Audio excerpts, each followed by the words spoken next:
This is a waffle pad, and they make two versions of this. They make a valved and valveless version.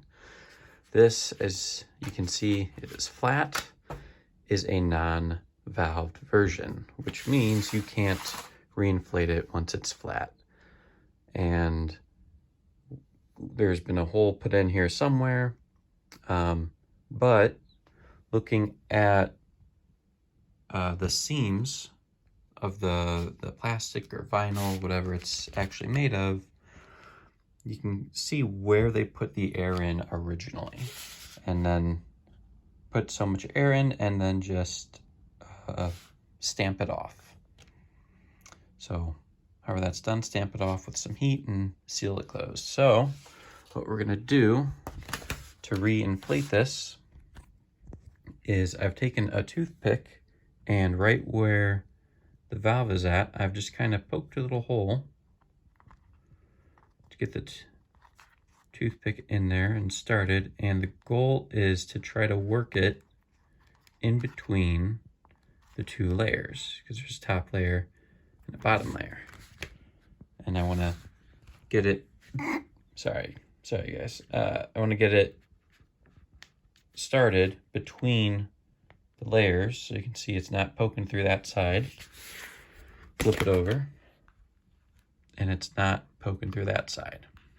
Because what we're gonna do is we're actually going to take, let me grab it from over on the side here. We're going to take a needle valve for inflating basketballs and footballs, and we're gonna be able to get that placed right in there and inflate it that way, get some air back in there. So let me do that real quick, and I'll show you how to seal it back. Okay, so I've gotten just a little bit of soap so that we can get the needle slid in there. And we're just gonna be very easily, very gently getting it through that hole that we started. Okay, so the fitting actually popped out of the plastic bit, you know, Harbor Freight quality, but it is, you can see, we've got it in there. And looking at this, it's just a tube that pops into the plastic part of the Harbor Freight piece. So we'll just pop that back in there, and we should be okay to start putting some air in here.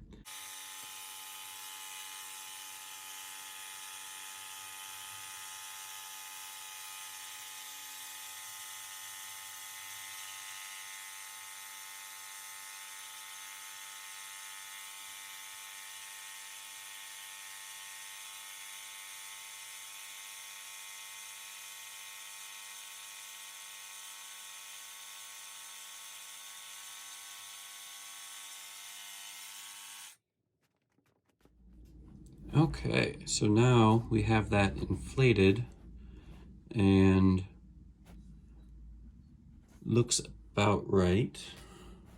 And I'm just, as I pulled that out, I'm just kind of pinching the hole where it came out of. And so now what we're going to do, I'm going to hold that down and keep pressure around it. And let me move this camera. So there's the hole, and what I'm going to do is I'm going to be using a wood burning tool set to its lowest setting. This is the like a flat shading bit, and then I'm just going to slowly heat up the plastic until it seals itself back together again. So I'll show you real quick a test bit that I'll draw a little line, or I'll push in a little bit right here on the side.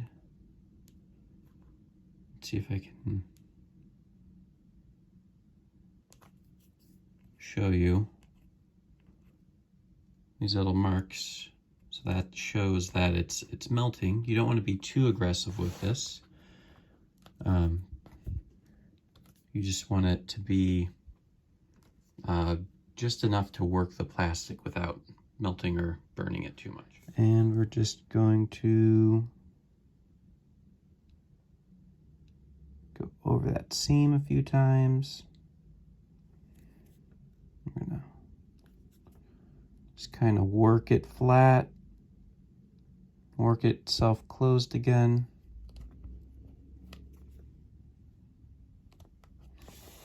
There we go.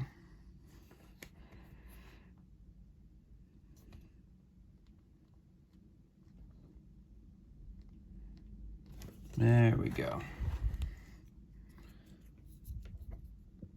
See, it's nice and sealed shut again. And so what we'll do is we'll just kind of run some water over this and make sure that it is sealed again. But other than that, other than validating the repair, that's all there is to it. And the waffle pad can be used again. Okay, so I ran this under some soapy water, squeezed it, and a little bit of air came out. I went back, I re-ironed it back out again, and now it is good. As far as life skills go, just being able to take an item, look at how it was made, application aside of this specific waffle pad, you know, air mattresses, yeah, so those two, only those two things. Oh, pool inflatables, that's like a whole industry in itself. Fun toys for the pool. So just being able to repair thin plastic like this is a great skill to know and add to your repertoire. So thank you for watching, and subscribe for more videos like this.